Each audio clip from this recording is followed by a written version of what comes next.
Why we do this kind of platform para mas spread out po natin to sa mas maraming tao at malaman nila. Yes, Kasi tama. si Live Good talaga is really an opportunity of a lifetime.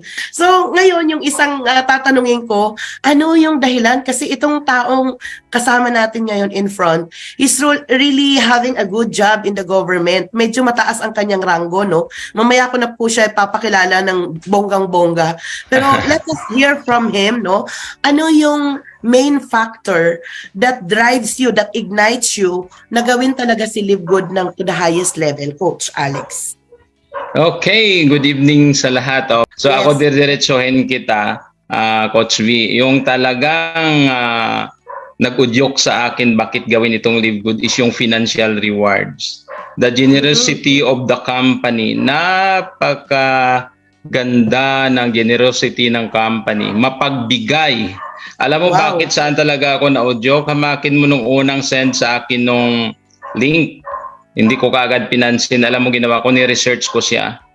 So nung nakita ko ang tindi ng mga kitaan, yung mga nauna sa akin, yung mga diamonds natin, napakalaki ng kitaan. Maging ipokrito naman ako sa iyo kung sabihin ko na hindi yun ang habol ko. Talaga yung habol ko dito sa Live Good, aminin ko sa inyong lahat, yung financial rewards po ni Live Good na napakadaling kunin. Bakit ko naman sinabi na financial reward?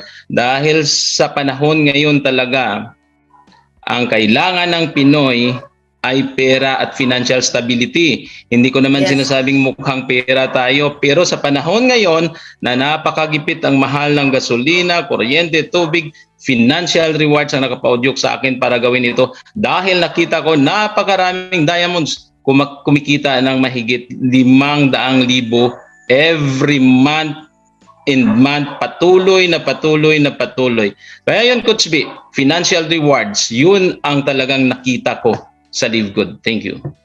Wow, grabe, napaka-precise, Straight to the point. no? Napaka-precise na sagot at talagang agree ako doon. Talagang extremely perfect, the financial rewards that is so unbelievable. Okay, so mukhang nai-excite na tuloy ako na i-share talaga ano yung financial rewards na yan kasi alam ko majority po talaga sa atin ay naghahanap po talaga ng huge opportunity na makakatulong po sa atin.